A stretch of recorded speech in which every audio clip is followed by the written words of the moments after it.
Okay, now, thank you. If you would look at 52108, and it sets out whenever condition uh, exists, then on private property within the city, the code official shall declare the condition a public nuisance and cause a written notice be mailed by first class, mailed to occupant at the address and upon which nuisance exists and to the owner of said property as the information is listed in the records to the judge of probate and the tax assessor. And if the property is a vacant lot, written notice shall be mailed by first class mail to the owner of said property as the information is listed in the tax assessor's records. Well, we're going to start with the fact that my client only received this. I was just retained yesterday evening. My client only received the notice on Saturday. That's number one. But more importantly, if we look at B, 1 through 8, that is where the concern lies. Number one, we had to have a description of the property by street address or by the description, and that's done. A direction to abate the nuisance within 10 days. If you look at the legal notice that was sent to my client, there was nothing in there that says that the nuisance should be abated in 10 days. Then it requires a description of the notice. Number three, if you look at the legal notice that was sent, there's no description. Number four requires a statement that unless the nuisance is abated, the city will abate the nuisance and the cost of the abatement may be assessed against the property. Okay, thank you. Okay. And the cost of abatement may be assessed against the property and may be added to the next regular taxes levied against the property or the subject of the lien foreclosure action against the property. If you look again at the notice, that's not included. Again, the date of the regular scheduled city council meeting in which a resolution will be presented to the council to approve the abatement of the nuisance and authorize assessment. Okay, that's one of the few things that's in the notice, and a statement regarding the procedure for filing an objection to abatement of the nuisance and assessment of the cost of abatement against the property. Again, look at the legal notice. That is not in this notice. And then a statement that an administrative fee of $150 shall be assessed upon the property if the nuisance is not abated within 10 days of the notice to the owner, and may be added again to the may be added to the next regular taxes levied against the property or included in a lien foreclosure action against the property. Again, that's not in the notice. And a statement that failure to abate the nuisance within 10 days from the date of the notice may result in criminal prosecution. Again, that's not in the notice. And okay, so my concern is this is premature. This resolution is premature. The notice is not correct. If you proceed on this resolution without proper notice to my client, then that would be a violation of his due process rights. He has a right that the city has provided for him to take some actions. So what my request is that you all just dismiss this action or take no action on this, because again, your notice, we're just talking about the notice now is incorrect. Okay, and Ms. Schutz, let me ask you this question here. The notice that you're speaking of right now, is this the one he just received this past Saturday? Yes. Okay, then. No, so I'm sorry. He received the one that said 10:30 on Saturday. He received the one that said 3 o'clock yesterday. Okay, then, what's before the council right now is a public hearing to fix the cost of securing of the structure. So therefore, there was already a notice some months ago. If Councilman Carroll want to chime in, or even Mr. Dockerbach, Let me ask just serious, quick questions. One, is the house still standing? The house, I'll be quite honest again. Is the house still there standing? Again, Mr. Carroll, I was retained yesterday evening at about 6 o'clock.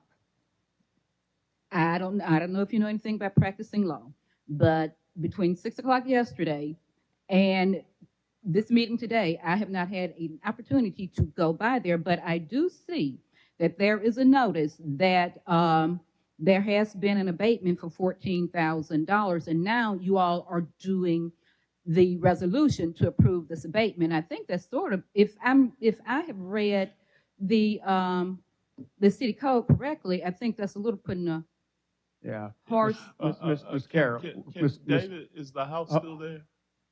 Yeah. Okay. So does the owner want to retain the house in its current structure? Do they want to keep the house? Yes, he does want to keep the house. There's a process that I am willing to help the owner with, or you to help the owner.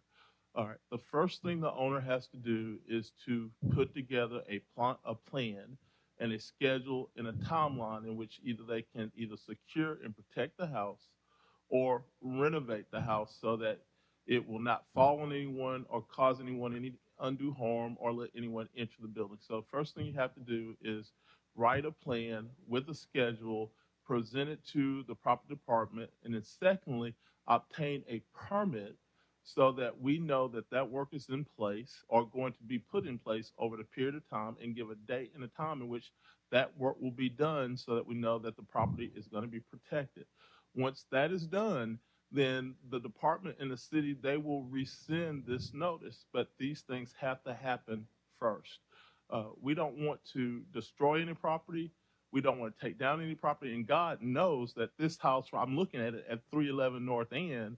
I mean, I remember people who used to live there, so nobody wants to destroy it. It's a historic property. It's unfortunate that the campground isn't a protected district where you just can't, you have to protect it. It can't be torn down.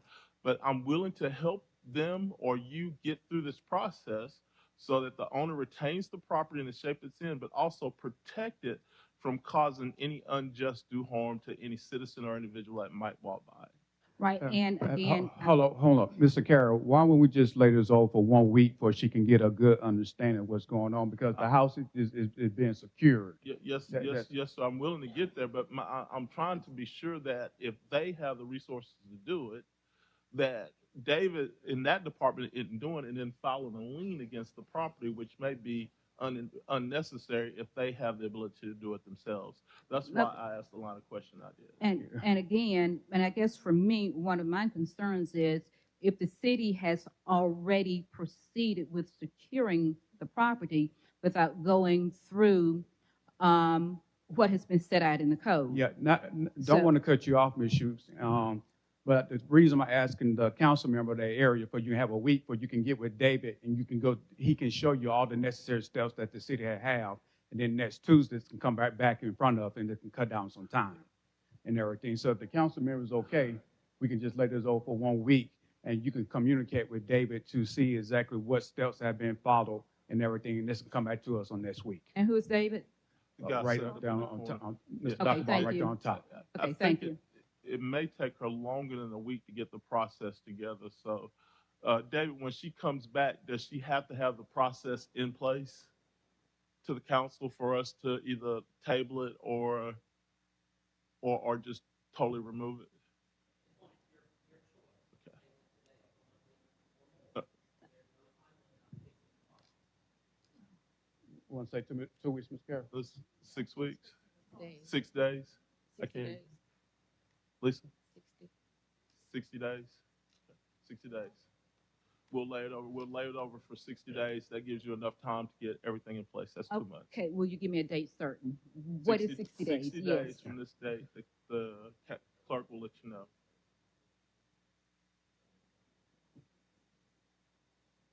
It's gonna be June the 18th. That's fine. It'll work for me. Okay, thank you. Okay, Mr. Dockaball, he will see you. One last question, Mr. President.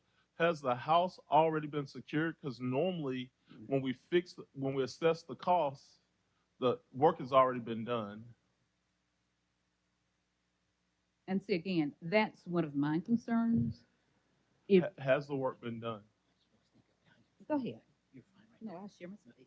there. Mr. Carroll, the house has been secured. It has. So These are the costs, the direct costs the city has to secure the house. I can't hear you, Dad. These are the direct costs that we have for the city. And we want to move forward with fixing these costs into a bill so we can assess the owner. But again, my concern is whether or not the city has followed all of its processes. If the only notice my client has received, and he said he has not received any other notices from you all, is the notice that he received today in terms of you all going to take care of it and then assess him, then, that's a violation of due process rights. Now, if you all have had other hearings, then Yeah, Mr. Dockaball, he will show you everything. okay. All right, thank you, Ms. Thank Schutz. you. And is anyone else present that would like to address the council on any of these public hearings? If not, these public hearings are closed.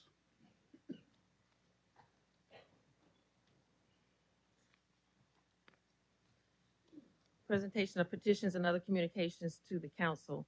John Young.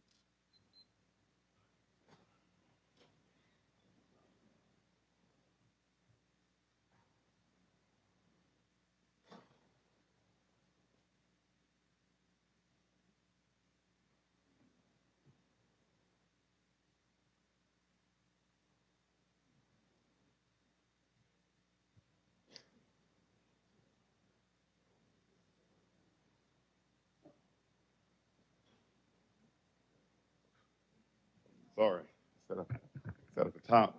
Good afternoon. I'm John Young. I live in Councilman Richards. We still have to say I live in Councilman Reynolds' district. I'm here representing Men United Against Violence. We are announcing our spring campaign. Your family needs you.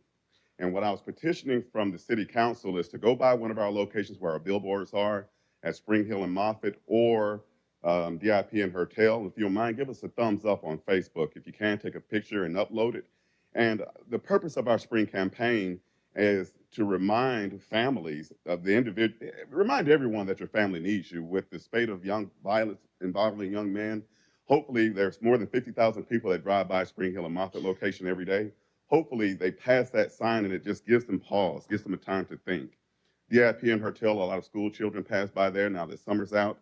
Maybe they'll see the sign and stop and think before they pick up a gun, before they fight, before they have premarital sex. Why do we use billboards? Because Ms. Lambert, I didn't say hello to you. Because advertisers use billboards for advertising, right? They sell used cars and wigs and weaves using billboards. Well, we're selling family using billboards. Who could deny the historic and statistical outcomes of two-parent homes? So we believe it is our duty, role, responsibility as men in our communities and homes and society to set that example. It is merely saying to young men and young women, your family needs you. They need you there. They don't need you in prison. They don't need you pointing guns or dropping out of school or committing violent acts. And that starts at home. The culture, the environment that so many of these young men are involved in either promotes or through not dealing with it, produces children that do not have the ability to deal with emotional situations, right? So we are saying that if everybody that has the ability to go by, get a picture of our signs, post to Facebook, and tell all these young children, your family needs you, think about it before you make a decision. Thank you. Thank you, Mr. Young. Deborah May.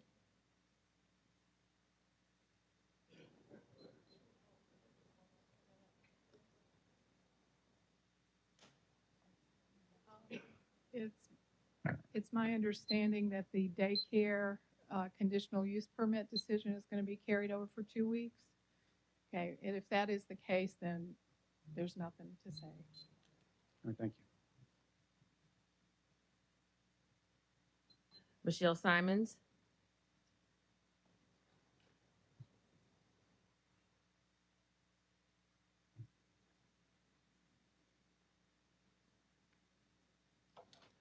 Good morning.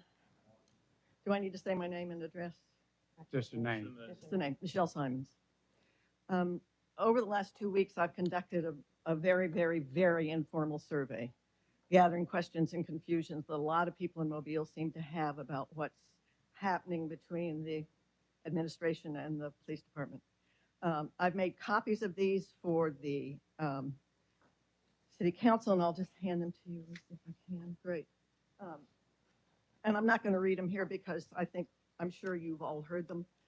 I'll just say they address a few specific things. Did a member of the administration commit a felony by releasing the Jerron Dallas autopsy findings in a public meeting? Who wrote the ShotSpotter evaluation and review report? Is it true that there were friends of the administration who received over $90,000? I don't know if any of this is true. It's important you understand that. My husband has this saying, don't confuse me with the facts. I feel like we're kind of at this point as a nation in the same place. I'm not saying any of these are facts, these are questions. And finally, when does the public get to see the Kenyon Brown report? Finally, I want to say something about guns, which is that we live in a state where the governor of this state pulls out a handgun in her advertising for re-election. And then we are shocked that young people want to own a gun. What I say is, you know what? The gun advocates, grow up. You cannot have it both ways. You want kids not to have guns, put your own away and use them wisely. One more topic. I just want to say that during COVID, the federal government provided EBT funds to cover additional food costs for families of children who qualify for free school lunch. that my time? Okay. This year, the government asked the state to pay half of those costs, and Alabama refused. We have over 700,000 families in the state of Alabama whose children qualify for school lunch who will not have food this summer. So I'm asking the city council and the government, what do we do about this? I don't want to live in a city where I know this is happening. It's our responsibility, and if the state can't do it, then we have to feed our own. Please, I would get on my knees, but it would take me 3 more minutes to get up. So I'm not going to do that. I'm begging you, please take this up as a city issue. We need to feed these children. Thank you. Thank you. Mr. President. One more thing. I have copies of these questions if anybody else wants to see them. I'll be outside the door. Mr. Penn? Thank you, Mr. President. And Ms. Simon, thank you so much for coming down and sharing your concerns. For me, I have some of these same questions, and I think it's vital. I have said it publicly that we have to look into these matters, and that's what I would like to do. I can't speak for everyone, but I can speak for myself. Also, thank you for reminding the public about the issues that took place with the state refusing to pay. I actually sent a letter to the governor stating my disappointment in that decision. And I think we as a community and as a city has to come together and understand that those that information provided needs for our young people. It's so many people that need food. I know because I'm a part of a grocery giveaway in my community, and we give away all the food in less than an hour. So we know it's a need still there. And as a community, as a city, we have to figure out. So thank you so much for coming down. And I support what you stated. Mr. President. Madam Vice President. Yeah, just briefly, just want to remind everyone that Shonda Smith with our Public Services Department and also Parks and Rec have been working on a summer program now to help fill the gap with the feeding program, because we were made aware, I don't know, weeks ago about the state's lack of assistance with this. So the city is working with different groups to provide some food during the summertime. And then also some of our media friends out there, one of the TV stations in particular, has also been collecting food for kids during the summertime. So we know that there are some programs and some help that the city is doing and other people in the community. So thank you for reminding everybody, because it is a big need that needs to be filled. Madam Clerk. Betty Shin.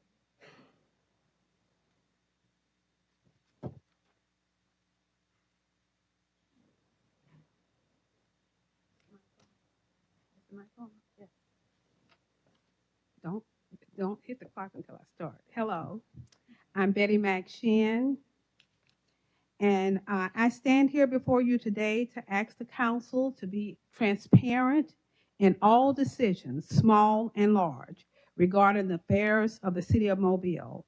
There's no daily newspaper, and local TV news has become the go-to place for information regarding affairs of the city of Mobile.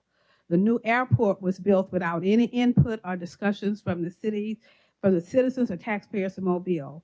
Building an airport and shutting down a practically new homeless shelter, 15 plays. These are things that need transparency and input from the community. A democracy is government by the people, for the people. We learn about federal funding from COVID only after pet projects have been funded. This is the definition of an oligarchy, where power is in the hands of the few. The city of Mobile cannot run like a business. The citizens of Mobile are continually blindsided by the decisions made by the administration, and in almost every instance, almost rubber stamped by the council. I don't remember any discussion about the fiscal budget. I believe it passed in record time, like 2 weeks after being presented to the council. We learned from the local TV stations that the council has approved the administration's plan to tear down the Civic Center in August and replace it with a $3 billion structure in 2 years. This is a total lack of transparency, with apparently no input from citizens and taxpayers of the city of Mobile. The Zogby Act works for a while, but as I've thought about what I was going to say one day, for me, you guys, the people who look like me on this council, I'm a baby boomer. Your experiences are different from mine. Black parks and recreation centers are deplorable. Without the community having a voice in how our tax dollars are spent, we're pushed further back than we were in the days of segregation. Not just blacks, but all citizens of Mobile need to know what's going on as well before those decisions have already been made. We demand an opportunity to participate in decisions about this city that we live in. Knowledge is power. Working together, we are stronger. You need our ideas, our input, our suggestions, our perspective to move forward and make Mobile a better place to live, work, and enjoy life. I ask that each of you do the job you wanted bad enough to solicit votes and campaign vigorously to sit where you are today. Too many people refuse to vote because they don't believe their voices matter. Be transparent. Listen to us. Respect us while making decisions that affect us, our families, and our progeny. Thank you. Audience. Mr. President. Mr. Penn. Thank you, Mr. President, and thank you, Ms. Shin, for coming down. Just want to give the audience to understand in District 1, right now, Mill Street is getting a new playground. Right now, Trenton Garden getting a whole new field. Figures Park is being redone. Tricentennial Park is getting a new field. We have in District 1, I can't speak for anyone else. When I talk, I'm speaking through my office. We have invested millions of dollars in District 1. Matter of fact, Highway 45, that's which people in this audience have fought for to get funds. We have put $3 million. I think Tim Hollis, Councilman Fred Richardson, and other people for fighting for Highway 45, but now we have the funds to be able to accomplish those things. Things are happening in District 1, and I'm gonna continue to fight for my community. Thank you, Mr. President. Mr. President. Mr. Carroll. Thank you, Mr. President. As I've said many times, 80% of the parks are in District 2. And right now in District 2, Harmon Park's about to get new dugouts for their fields. Duval Street's mound is being corrected. Texas Street just went under a $1.1 million renovations, new fields, new bathrooms, new courts, new everything. Air conditioner systems have been put in our parks. Sullivan Center was corrected. New scoreboard at Sullivan Center, $45,000. A new park at Catherine and Congress Street is about to have a new name on it. Lafayette Heights and the Welding Center for the welded wedge over the top of it. There's millions of dollars going into our parks in District 2. And matter of fact, the best department in the city is Parks and Recreation. They're unfounded. They've just been accredited nationally. The best department in our city, the ones that give us art walks and the other ideas and the things that add to the quality of life around here.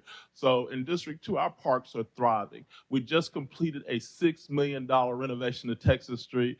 We have more infrastructure projects about to start. We're about to start on MLK, the Tiger Grant extension going down MLK. So there's millions of dollars in improvements to it. We're even about to announce an affordable housing program. So, I mean, as far as what we're doing in the city to promote neighborhoods of underserved areas is coming along. We've been weak sometimes, yes, but is it getting better? Yes. Is it going to be extremely better? Yes. Yes. Now, for the idea of transparency, I agree that there needs to be some transparency in some issues. I agree that some things happen that need to have more eyes on them. I agree with that. I agree wholeheartedly. And sometimes there have been some decisions that have been made to protect infrastructure and quality that have been emergency items that have gone without question. I agree with some of that too. But in the end, those items should be brought to the public and made transparent so the public needs to be. But as far as our parks in District 2 in this city and underserved areas, I've got more than any other councilman in this city. And I stand behind my Parks and Recreation Center director, and Kim Cremati, and I stand behind the previous director, Chandra Smith. Thank you, Mr. President. And also I would like to just remind the audience too, that the Airport Authority have its own board and they have monthly meetings. No one on this council or this previous council had really really put in all their inputs into designing or even moving the airport towards Brooklyn Field. I have several residents that didn't want the airport, you know, so therefore I try to remain neutral. And I have some that had wanted the airport. So therefore, just saying that the council had, you know, inputs on the design and et cetera, the airport has its own board, which is the members are appointed by the mayor. And also just on last Tuesday, I announced that we are having a big community meeting. And matter of fact, postcards about to get ready to go out on South DIP, where they've been hollering for years, ever since the Mike Dow administration, about having a community center. So not only that we're going to have a community center, state of art, you know, it's going to be combined with a Boys and Girls Club, a food pantry, community center, and a senior center. Not, you know, including that, you know, Taylor Park, we're doing some upgrades. Matter of fact, the pool has been redone now. Helen Woods, we just acquired that property from this state of Alabama because we was leasing that from the state of Alabama. We just purchased it, but the citizens can go somewhere and have a place to fish. And then we also have Brooklyn by the Bay, where the city had been putting a lot of emphasis on. So there's a lot of great things that's going on in the city of Mobile, especially in the Parks and Rec. I advise the citizens to pretty much go on our website and look up under the CIP for each district, and you'll see exactly what's going on in each district. Madam Clerk, I'm sorry, Mr. Days. Yeah, two things. First is the idea that there hasn't been any transparency or public input into the Civic Center project is nonsense.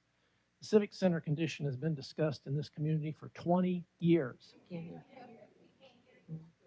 No, no, just pull it closer. Now? Okay, good. I just said that the idea that there hasn't been community input or discussion on the Civic Center is nonsense. Civic Center has been under discussion in this community for 20 years.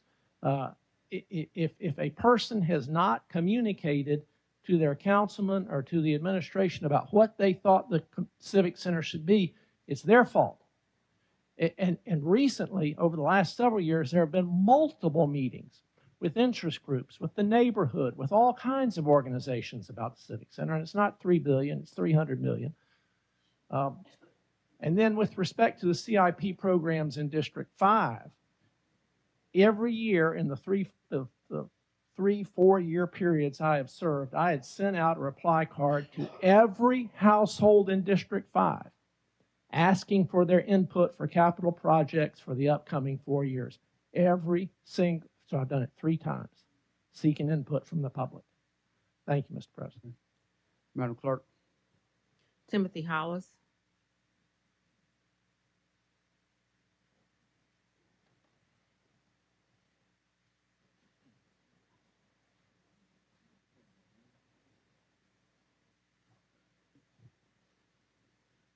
Timothy Hollis, doing business as Tim Hollis Consulting today.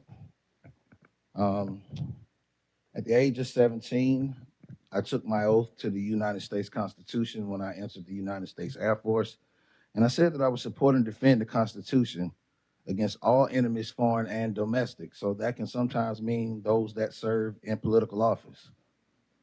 Injustice anywhere is a threat to justice everywhere, served as Martin Luther King Jr. would say. We talk about transparency here today. These matters that have been before us for the last few weeks, now about 3, they deserve full transparency.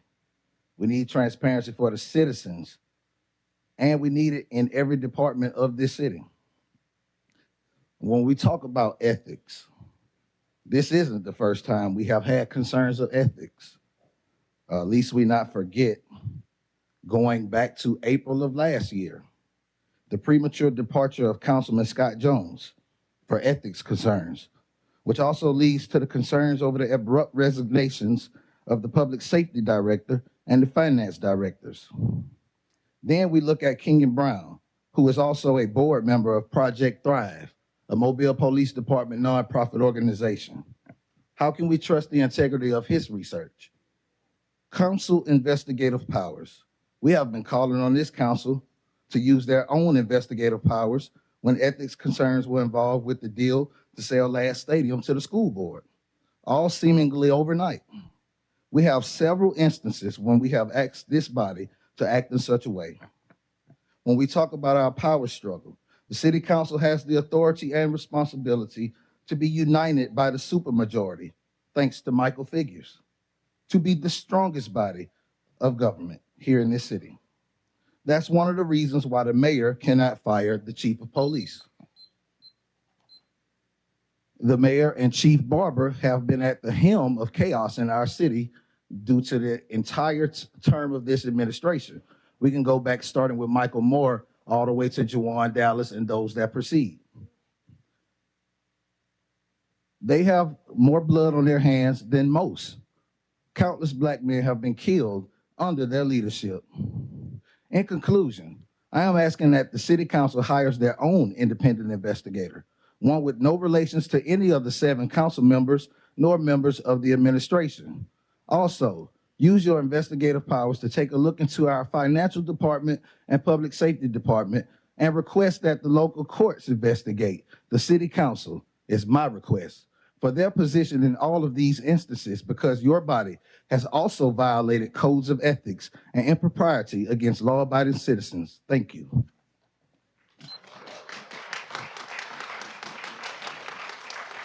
Reggie Hill. Audience, remember our rule states no undue applause. Thank you, Madam City Clerk. Before beginning, please, I can count on one hand the number of times Mr. Joel Daves and myself have completely agreed on a matter in this arena. This does not include the Civic Center. Yet I will argue with anyone that he is the absolute most, let me put it like this, he's the most absolute individual. That's the best way to say it, to ever serve in this capacity. He never abstained or recused from a vote, whether it was tough or not. And how he voted up or down, together or alone, did not waver from the stance he made prior to the vote being taken. These days, that is very rare. So you're an example of how to serve those who directly put you here. And I wish you well in your next endeavors. That being said, to the citizens and stakeholders of Mobile, greetings. Reggie Hill is my name. To investigate or not to investigate, to terminate or not to terminate. Those are the questions. I rise today to fact check this abundance of alternative confusion looming over the city of Mobile momentarily. Much like with the Juwan Dallas case, why would we seek outside influence or interference from the DA or now the DOJ or Ethics Commission when we have our own circuit court right here? When you have investigatory powers, what is the point of hiring a council attorney only to resort to opinions of outside counsel, whether the city attorney or someone living far away? Referencing your request to Chief Pryor from this morning, why all of a sudden is saving taxpayer money so important when you intended to spend upwards of $4 million on a civic? Stop the clock. I'm gonna ask the audience one more time. Please, no undue applause whatsoever. That's our council rule. I have stated that in the beginning. You start back at the clock. Sorry about that, Mr. Hill. Referencing your request to Chief Pryor this morning, why all of a sudden is saving taxpayer money so important when you intend to spend upwards of $400 million on the Civic Center that doesn't include a theater? Just weeks ago, you spent $200,000 on some dishes, and let's not even start on the $20,000 for some moon pies earlier this year. Mr. Stimson suggests, based on his own internal investigation, that there was no wrongdoing as alleged by Chief Pryor. And this is hard for me personally to believe, because in 2021, by unanimous votes of this council, Success for the Future was approved for $1,000. Not one copper penny of that has been released yet. Yet we paid Mr. Brown $1,000 an hour for an insider report. Knowing of such open, reckless, and openly unjust behavior, how in the world do you expect us to justify firing a high-ranking department head based on what Mr. Stimson has gathered? Again, he hasn't paid for something that was approved in the open, in the public, but we should trust his analysis on what he did in private. So please make that make sense to me. Unfortunately, the regular rules don't afford for us to have the time that's necessary to go into this, because we haven't gotten into the serious details as well about how this does impact the community, how we aren't involved, how it is that we bring these things to this issue before it gets chaotic, and then you want to make responses because it's so many people now that are tuning in. The stuff that we could have already prevented. So we need to have proactive thinking as we go forward with these issues if we truly want to see the best quality of life for the city of Mobile. And as I close with this, regardless of how you feel about me, that's just why I came and spoke about this man. It is nothing personal. Thank you, Mr. Hill. It's the personnel. Thank you for yielding the floor. Melissa Gates regarding Resolution 03373.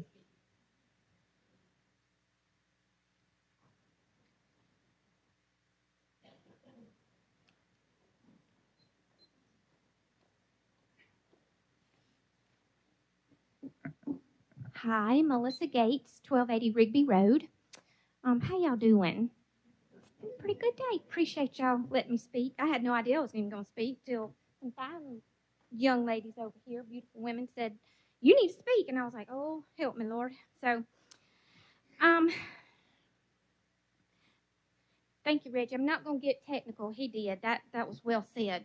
But what I am going to say is I am in support of Chief Prine, and I back the blue. I respect them.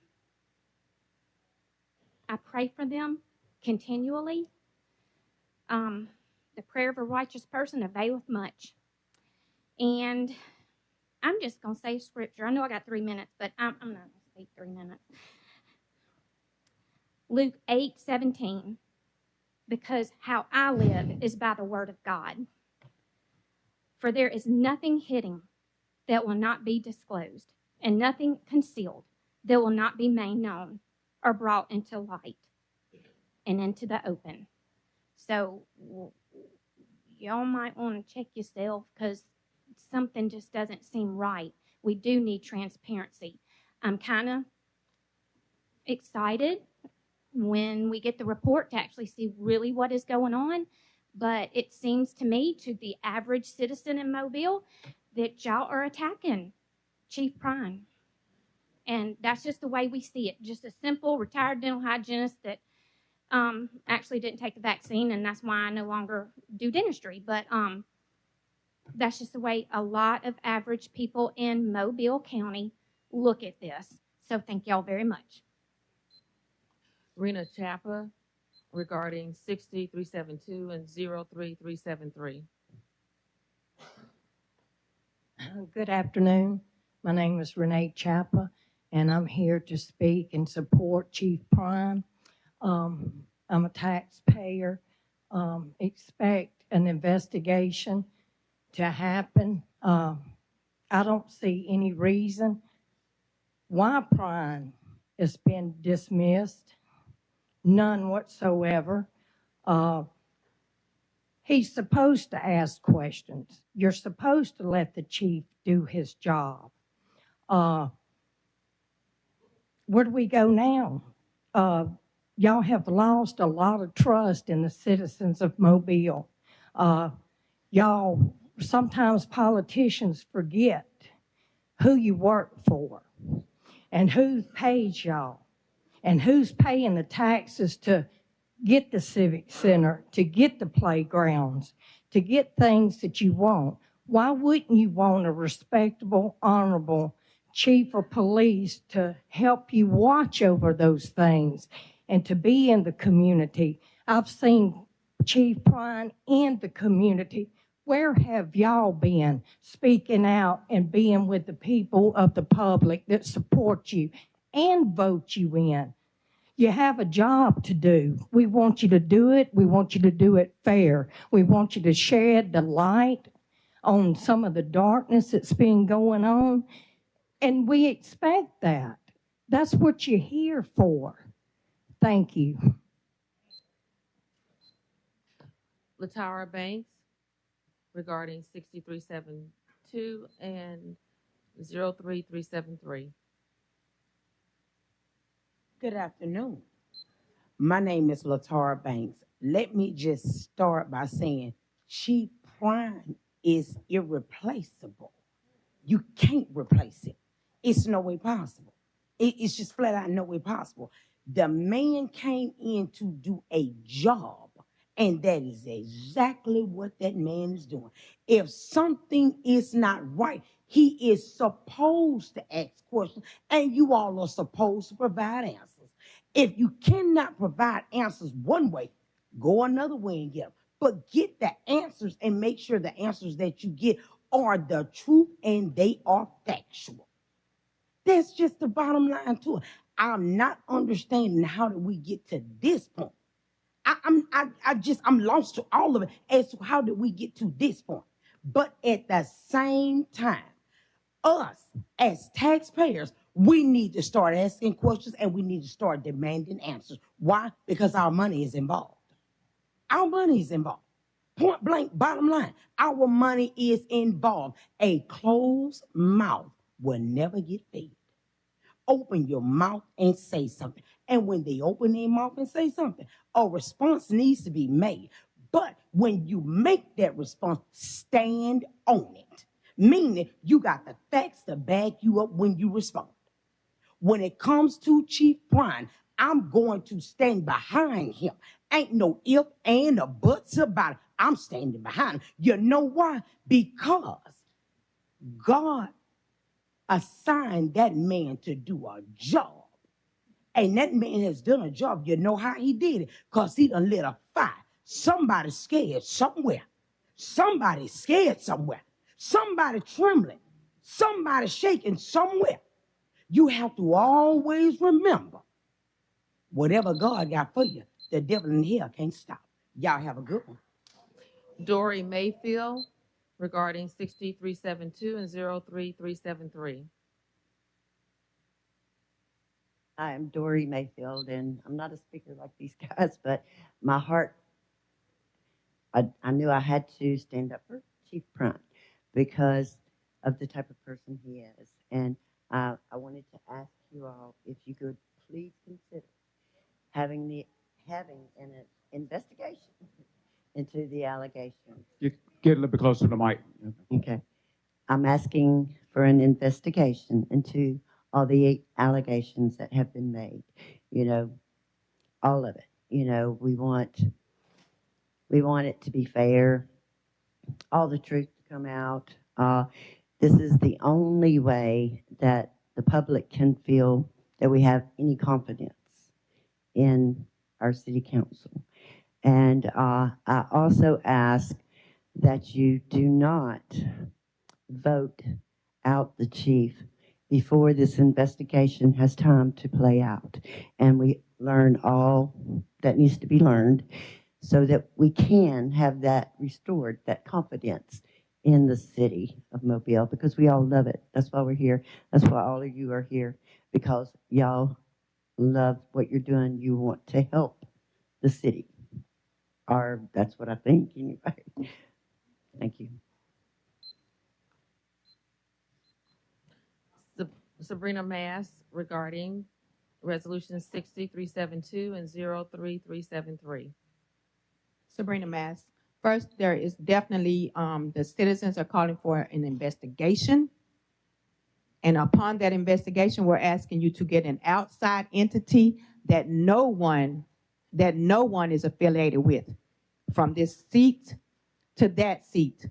No one needs to be affiliated with who's going to do this investigation. And upon that investigation, the citizens, as myself and others and everybody here, except for a few, are here to support Chief Prine. We're asking, when this investigation starts with this committee, you sit at the table, the administration sits at the table, and let Chief Prine also be at the table to see who you're going to appoint and assign to this assignment. And where are the people that are accusing him of these things? Why are they not sitting here looking at him? Because the accused is up there. The person that has been accused is sitting up there. Where are they? This city is a mess. It's divided. Then you have people that he has helped, that I know he has helped and has turned against him. And it's wrong, and God has the last say so. He definitely has the last say so. See, because there's no fear out here for no human being. No fear. God is the only thing that I fear and anyone should fear. We are asking for an investigation, a thorough investigation, to have him included at the table to decide who comes in for these investigations. And as far as abuse of power, you guys are letting this man be abused. That's wrong.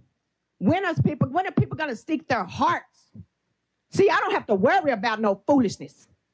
And I'm going to stand 10 toes, 20 toes down for what I believe, whether somebody with me or against me. I have for 18 years, and I'm still standing.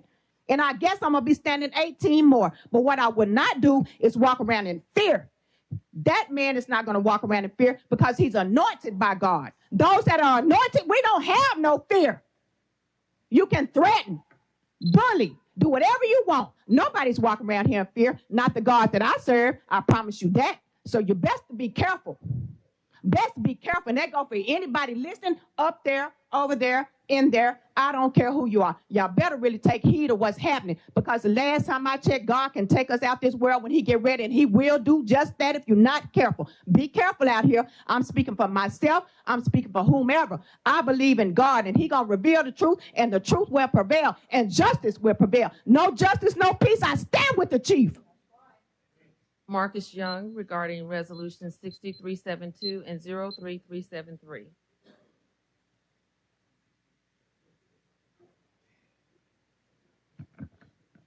Good afternoon. My name is Marcus. Don't start this time. Okay. Audience, I'm going to ask again, please remain or refrain from talking. Okay? You started time back up. I apologize for that. Thank you, Mr. President. My name is Marcus Young. Hey, I stand here before you as a friend. I'm proud to say a friend and a supporter of Chief Prine. I'm here to speak on his behalf and also to make a request to the council. First of all, I've known Paul for the predominance of my adult life. We've worked together on the MPD. I'm a former Mobile Police Sergeant for 13 years. We worked at other police departments together as well as other jobs in the civilian force. So I can speak well of his character. He's an honorable person. He is a truthful person. He's a person who's committed to duty. And I can go on, but I don't think that I need to, because just as it was previously said, in this very chamber, Paul was confirmed as chief by this honorable council. So with that preface, that he has earned the right, as the former speakers or the previous speakers have said, to have an investigation. And this is my request to the council. I appreciate the council members who brought this measure forward to allow us to speak. Both sides, there have been allegations that we all have read about and have seen on TV, and both sides cannot be telling the truth. There is truth there. The only way to get to the truth is an investigation. I believe this honorable council, I believe that the MPD members and the constituents of Mobile deserve the right answers. I believe that for his honorable service as a policeman, for over 27 years of service, also almost injured in the line of duty, I believe his service also dictates and demands an investigation to get to the truth. If I was investigating this, I'm a former IO, Internal Affairs investigator, I would want to know the questions to when was it determined that Chief Prine's allegations or complaint was frivolous? Who made that determination that his complaint was frivolous? If it was determined that he was a poor or a false leader, when was that determined? And if that be a fact, why was he asked to stay on as a consultant if he's a failed leader as a chief? Those would be questions, and many more as the investigation will continue to unfold, need to be answered. And I humbly ask this council to investigate those claims, and let's get it to the truth. I have not lost faith in the council members. I have not lost faith in the city of Mobile. I think we have the best police department in this side of Alabama. And I still believe in that they will continue to serve as honorably as they have. So I yield my time for the next speaker, and thank you for listening for me today. Eileen Corkin regarding Resolution 6372 and 03373.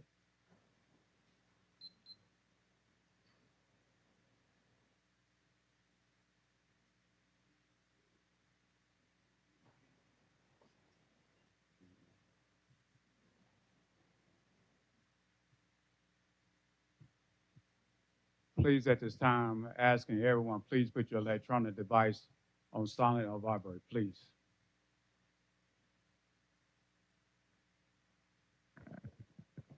Hi. I'm all right. Do you need my address or anything? Just your name. Eileen Corcoran.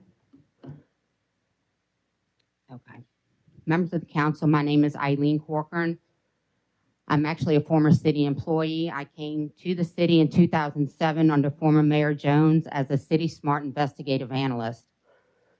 For those of you guys who aren't familiar with City Smart, it was an accountability program applied to all the city departments, from the film office to accounting, from fire to even the police department. We covered everything: personnel, working hours, vacation, comp time accruals, and overtime. The abuses in overtime accruals were unbelievable, especially in the PD. In fact, James Barber, who at the time was still pining to become police chief, made sure City Smart was the first thing to go when Sandy Stimson was sworn in. but I digress. In 2018, Stimson was finally able to eliminate my position, courtesy of the numerous changes the city attorney has made to the personnel board rules regarding merit system employees. I'd known once Stimson won re-election the second time that my time with the city was limited. My job had already been threatened for speaking out against the mayor's budgeting decisions while I was at lunch away from the plaza. Then I was kicked out of my Department of Safety and Performance for reporting over $75,000 of missing drive cam equipment and showing some of the cameras were being auctioned off with old garbage trucks. Cameras were checking in other states. The final straw was alerting the council's budget task force in 2018. 4 of you were here. Can I have your attention while I'm talking to you guys? Because when y'all are, thank you. I appreciate that.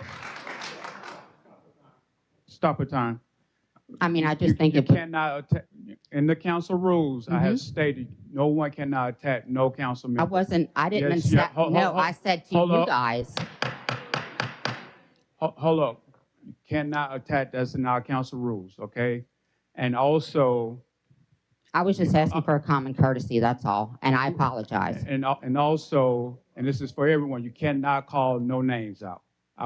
Didn't want to disrupt you when you were I calling won't out do that names. anymore, I apologize. So we are listening to you. Okay. But again, you have to follow, everyone has to follow the council rules.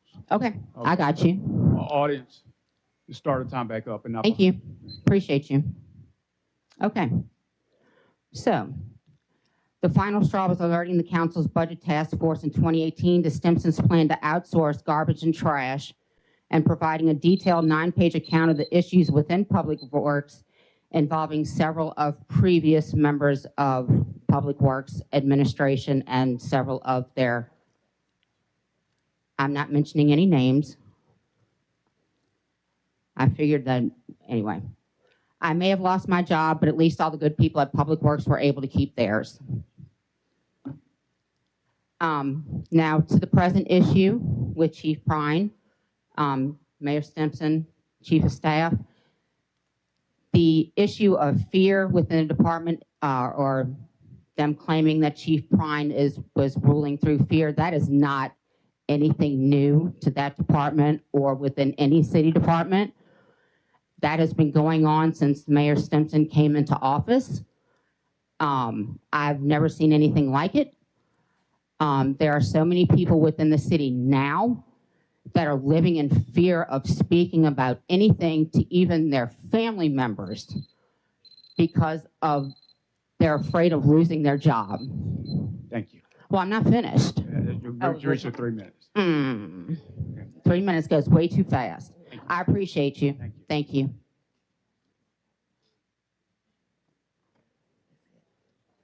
Mr. President.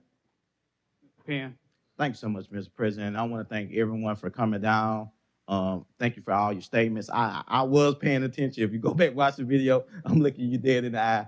I make sure that I do that. And I agree to you. I always speak to everybody when they come up. That's something that I always do because I want to show respect at all times. I want to thank everybody for coming. One of the things, and I'm glad, that's why I believe we should have some evening meetings for city council. So we can have and hear everybody's perspective, even if sometimes we might not always agree. I think it's very vital so we can understand each other and hear from the community because sometimes you're working the morning shifts and you can't get here at 10 o'clock. So I'm glad that you're able to be here. It was some statements that was made, and I just kind of want to hear and listen before I make the statement. And again, when I make a statement, I'm talking about Councilman Corey Penn. I can't speak to anyone else, so I'm talking about myself. One statement said, "Where are you in the community?" I'm in the community. I'm at every school. I'm with Cash. I'm doing the marches with anybody you can think. They call me, I'm there. I am very active in the community where I can go to any school and your kids, if they live in District 1, they know me. So I'm very engaged. I'm very active in the community. And so that's where I'm at. I'm on the streets and they see me and they understand me. I'm glad that you're saying that you want an investigation because I want an investigation as well. So I support the investigation. I think we need to investigate. At the same time, and I mentioned this in pre-council, I want you to understand this as well. I always wanted to be a part of solving problems in our city. I always wanted to be a part of solving solutions. I wanted to bring people together. That's something that I always try to do. I see Naja here, who's doing an amazing job in our community up there, and I work with her on a regular basis. I always try to do that, and even with the ordinance, we're working with the Mobile Police Department, I tried to do that. But I was told to stay out of Mobile Police Department business. So that's what I was told because when we did that policy. So now we're being asked, which I agree. But the point when I'm stating is that it goes both ways as well. It goes both ways as well. You can't say when it's a moment and say, okay, now we need to investigate when we've been saying, let's look at the policy and procedures that's going on in our community and say, now, council, where are you? I was there. Go back and watch the videos. Go watch the city council videos. That's the only thing that I was stating before this situation. Let's get actively engaged and let us be a part of it. It's not the council against the blue. It's like, let's work together. But now we're here because we haven't been working together. And I'm disappointed. And I demand that I can't direct anybody because if you haven't watched the film, you will realize they will remove me from office, and that's a misdemeanor. So again, I want you to go back and go watch the interviews. I was clearly told right there, if I keep doing what I'm doing, that is a misdemeanor and I could be removed from my office. But now I'm asking to do something with the police department, which I agree we should investigate. The point when I'm saying is we have to do it together, and we can't just make decisions when it look bad at certain moments. We have to move forward together. So I support the investigation moving forward. Thank you, Mr. President. Mr. Carroll. Thank you, Mr. President. First, let me thank you all for coming down here today. Never has there been a time in public safety in the city of Mobile where this council has been asked to take on a task that is this tough. In my tenure, I have seen Philip Garrett, Tyrone Williams, I think his name was Haskins, James Barber, Lawrence Batiste, and now Prime. You say, some of you, that a police chief can't be replaced, but in my tenure, we've seen quite a few of them, and all of them have done a great job. Now, before we got here, we had Harold Johnson, Harold is a great guy. And in between him, I think we had Sam Cochran, again, chiefs in the city of Mobile, all of which have been here now, I say in a time period of 25 years. And all of them are due just credit for the service that they've done to the city to help us with our public safety. For the last 2 weeks, 10 days, 14 days, we've gone way down the road.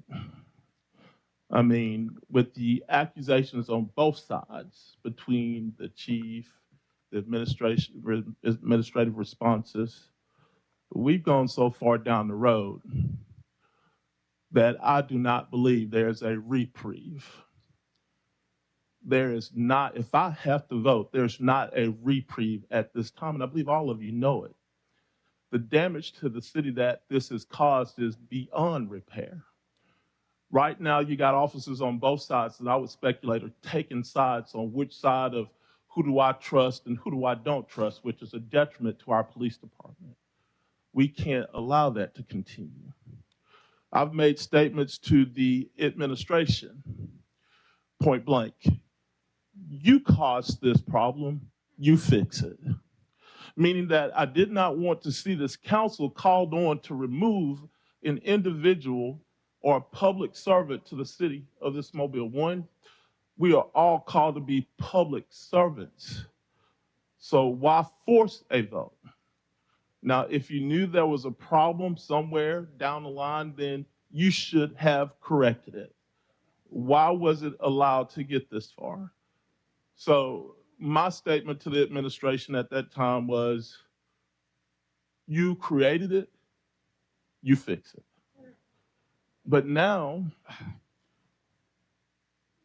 it's gotten to the point where they're asking this council to fix this problem. I hope and pray that within a week's time is that we come to some resolution where this council isn't called to make a decision on any public safety director or police chief or any public servant, because the value of service should outweigh any mistakes that should be made, and there should be a level of respect and dignity to a separation or moving forward or to continuing the lifestyle that an individual deserves or their good name. Now, knowing that there have been accusations made by the chief and hearing the things that have been there, then I've offered a resolution into the investigation of those accusations. And I did that because the erosion of public trust is now so big that nobody knows who to trust. And in order to find out a way or to make it clear or to have all the facts, then an investigation into the allegations need to be made.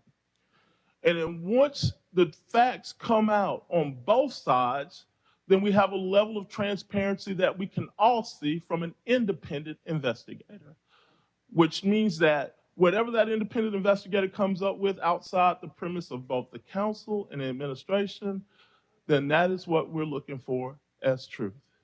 That helps us to reestablish the public trust, to reestablish the trust that the community has in both the police department, the council, and the administration. That's where I believe we need to go. That's where I hope this council takes us over the next week and a half, over the next week or 2 weeks. It was never, when this council mentioned an investigation or an inquiry into the police or the situations that happened, which were unintended consequences due to the service to the public and loss of life. It was never about an individual. It was about practices and procedures within a department and what we needed to do to correct those or self-correct. It was never about an officer or an individual within the police department itself. It was brought about because of the loss of life. Any loss of life is paramount, whether or not it was justified or not. We need to know what's causing it. That's why it was caused. It was never caused because of an individual. So that's why it is. When that, hopefully the report gets out in the public and soon you read that, then you know there was at no time were we directing or asked to be directed on any individual person or officer within the police department. So as we move on through these next 2 weeks, and this council works its way through the possibility of an investigation, which I hope we will all say yes to. And as we find out the facts, then I ask you all to listen to what's out there, to hear all the facts. And when you have all the facts, then you make your determination on what needs to happen. Mr. President, I appreciate the time. Madam Clerk. Ordinance is held over 64028. Consider a conditional use permit for property located at 5032 Government Boulevard. Move delay over 2 weeks. Second. And properly moving second in discussion. All in favor? Aye. All opposed? I'll lay it for 2 weeks. CIP CIP resolutions held over 08345. Approved purchase order to Musco Sports Lighting for lighting equipment. Hold, 1 minute, Madam Clerk. If anyone would like to leave at this time, you may do so. I will pause this meeting for 1 minute.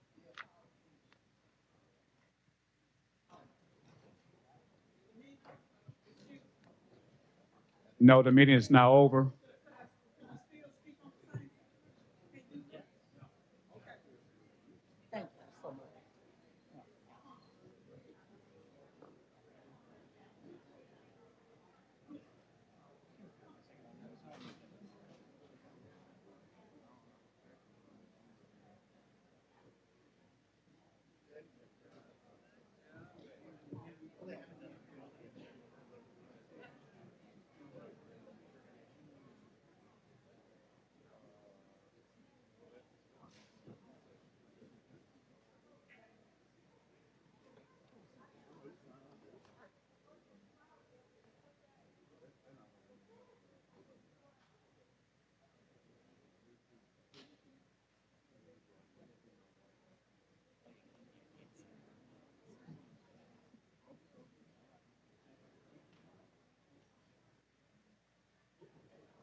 CIP resolutions held over 08345. Approved purchase order to Musco Sports Lighting for lighting equipment for Copeland Cox Tennis Center. So moved. Second. Yeah, let's wait until everybody gets out and close the doors so we can hear.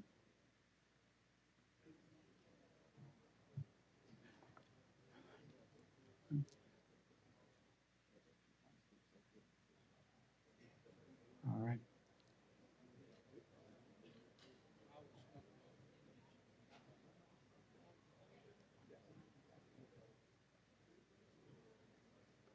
Okay. Been properly moved in second. Any discussion? All in favor? Aye. All opposed? Item passed. Resolutions held over 01346. Authorized agreement and warranty deed with Alabama Department of Transportation for I-10 Mobile River Bridge and Bayway Corridor Preservation Project. 01347. Authorized agreement with Timmons Group for GIS Web Management Services. 07348. Consent and approve the issuance of bonds by Infirmary Health Systems Special Care Facilities Financing Authority. 08349, approve item-based bid for truck and van accessories. 08350, approve purchase order to Howard Industries for Operations Center video wall. 08351, approve purchase order to Just Foyer for annual renewal public records management software. 08352, approve purchase order to Samsung Equipment for 3 automated side load garbage trucks. 08353, approved purchase order to SHI International for network switches and power supplies for network management software. 08354, approved purchase order to Stivers Ford for Ford F-150 pickup trucks. So moved. Second. Been properly moved in second. Any discussion? All in favor? Aye. All opposed? Item passes. Consent resolutions being introduced, 37357 through 6371. Move to waive the rules for immediate consideration of these resolutions as read. Second. Been properly moved in second. Any discussion? All in favor? Aye. All opposed? Rules waived. 37357, 358, 359, 360 are recommending approval to the ABC Board for issuance of a retail beer table wine off-premises only license to Lattice Pharmacy on South Broad Street, for issuance of a restaurant retail liquor license to Brick and Spoon on Airport Boulevard, for issuance of a lounge retail liquor Class 1 license to Liquor Plaza on Greenlight Road, for issuance of a special events retail liquor license for the second annual LS Charitable Cornhole Tournament on John Counts Road. 4361, 362 are fixing the cost for demolition of structures at 2520 Jasmine Street, 815 Stanton Road. 4365, 366, and 367 are fixing costs for demolition of structure at 556 Oak Drive Court, 2510 Green Lawn Drive, 402 Cody Road North. 58,368. Assessed cost for removal of weeds with repeat weed lien group 7160, 369, 370, and 371 are determining appropriations to Big Brothers Big Sisters of the Central Gulf Coast, Jack and Jill of America, Inc., Infirmary Foundation, Inc., serve a public purpose in approving payment. So moved. Second. Been properly moved and second. Any discussion? All in favor? Aye. All opposed? Item passes. 4363, fix the cost for securing the structure at 311 North Ann Street. Move delay over 60 days. Second. Been properly moved and second. Any discussion? All in favor? Aye. All opposed? Item laid over 60 days. 4364, fixed cost for securing the structure at 5850 Coca-Cola Road. Move to table. Second. Been properly moved and second. Any discussion? All in favor? Aye. All opposed? Items table. 60, resolution is being introduced for the first time, 6372 through 21377.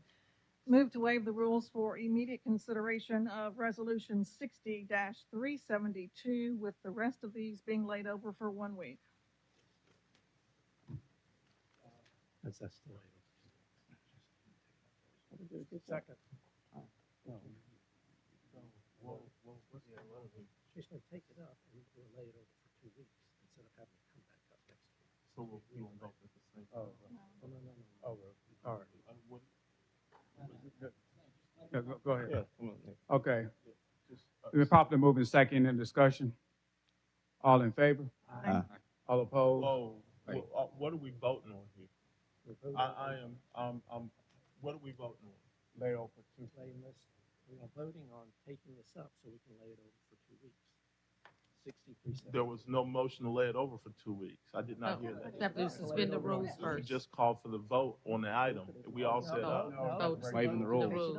Okay, Take that was waiving the rules. All right. All right. I want to be clear here. You know, this is serious. Mr. President, Mr. Reynolds. why would we raid the rules on this? Why don't we just let it hold over a week? I agree. And we can pull it up next week when it's on second read and hold it over. That's fine. Do what? Object to waiving the rule. Huh? That's fine. Madam Clerk. Madam Clerk, go ahead. So She has to withdraw a there's a motion. All right, on- then I withdraw the motion as stated. Second. So they just all lay over for 1 week. They'll Council. all By council rules. resolutions will lay over for 1 week. Announcements. District 6, Councilman Woods. Thank you, Mr. President. No announcements, but I would like to echo a sentiment that I brought up at pre-council. When I was elected 6 months ago, well, no, it's been like last August when I took office here. Never did I think that I would find myself in this situation. And I think all 7 of us up here, Mr. Carroll alluded to it, I think all 7 of us are not do not want to foresee the situation that could have to happen next week. But one thing I do want to say is that over the next week, there's going to be, I'm sure, a lot more going back and forth and other things. But end of the day, I just want to tell my constituents and the city as a whole that I hear you. I appreciate the feedback and the comments and the emails that you've sent me, the phone calls, the texts. I understand. I appreciate that. I'm taking definitely everything into consideration and looking at all points of the situation. But end of the day, we have to move forward as a city. The past 14 days has been a huge cloud, and I think a lot of what's called in the wind and the waves are our officers that are out on the streets and at their precincts and across the board. We have a great police. Mr. Young mentioned that one of the best police forces as far as South Alabama is concerned, and I just want the officers to know that, and the interim police chief to know that anything that we can do please let us know, and that we as a council do not want to make a decision, but hopefully a resolution will come over the next 7 days. But That's all I want to say. Thank you. Thank you, Councilman Wood. District 2, Councilman Carroll. Just a brief statement, Mr. President. Let me thank every public safety officer we have in this city first. Let me thank the fire department and the sheriffs, but let me say thank you to every police officer that we have right now working to serve and protect our city. I stand firmly behind our policemen that are doing everything that they possibly can to make sure that all of us are able to live safe and work safe and do the things that we need to do in our city. So thank you all. I've said enough for today, Mr. President. Thank you. District 5, Councilman Days. Thank you, Mr. President. So I've been on the city council now for 10.5 years, and every single time that a measure has been brought to us to provide additional funding, resources, pay, it won't come on. Get closer to it. Now? Okay. I've been on city council for 10.5 years, and every single time a measure has been brought to us to provide additional pay, additional resources, additional equipment to the Mobile Police Department, I voted for it, and all my colleagues have voted for it. Any allegation that this council or myself have not been sufficiently supportive of the police department is nonsense. You can be 100% behind the police and appreciate their service and their dedication and the risk they run each and every day, and at the same time feel that changes to policies and procedures are appropriate. You can be 100% behind the police department and feel that the police department still needs to be supervised by the elected leaders of the people. High-level supervision, not day-to-day. You can be 100% behind our police officers and still feel that it is time for Chief Prine to leave his office. Thank you, Mr. President. District 4, Councilman Reynolds. District 1, Councilman Penn. Thank you, Mr. President. I would like to join in with my colleagues to tell the Mobile Police Department, to the men, to the women who serve, I definitely appreciate you. From the beginning of time, even with my ordinance, the ordinance wasn't just for the citizens, but it was for you all as well. It was never an attack, but it was a building and working together to figure out how can we support each other. But at the same time, we all have to be held to accountability in every department. The police is not just doing it by themselves. It has to be some accountable. As you see now, we need accountability. We need transparency. We have to be held accountable. Administration need to be held accountable. Every department in the city need to be held accountable. So for me, I'm sad to see what's taking place in our city, but at the same time, I'm glad that now we can work towards and create some change. We need to create some change. We need it. To District 1, thank you so much for everything that you all are doing in a community. We have a community meeting with the Midtown community in May. You will receive, most of you all already received your mailer. We also having a pastors meeting again in District 1 on next Monday, the Monday coming up. And so you will see more information. If you submitted your email, you will receive something, as well as through social media. I also want to give a big shout out to Chastain Middle School in District 1. I was there on yesterday talking to the students. And thank you to the principals and the teachers for your service. Thank you, Mr. President. Thank you, Councilman Penn.